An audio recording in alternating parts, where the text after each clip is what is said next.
სამამაძაღლობა არ მოვიდეს, თორე ჩვენ თქვა შეახრამუნებენ. აჰა. ეს წავიღოთ. ბატონ დავით უნდა ვაჭამო, აი სომხური. წავიდეთ ახლა. ეს შეგვიძლია პირდაპირ ესე გავრეცხოთ. ბუნების დაბინძურება ეს არ არის და არაფერი. აჰა. გამოვიდა მშვენიერი. ამ სიღრმეზე ჩავიდა. აი ეს. გასუფთავდა. წავიდეთ. მოკლედ. ეხლა მეტი რაღა გადავიღოთ, რომ დამზადდება. გადმოვიღებ და გაჩვენებთ როგორი გამოვიდა.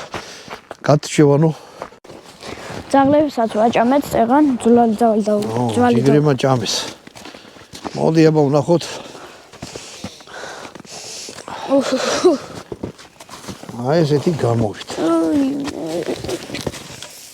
ეს იქნება ბატონო დავით. ეს არის სომხური წვედი. მაიტა ერთს მეწამე. მოდი რუსულ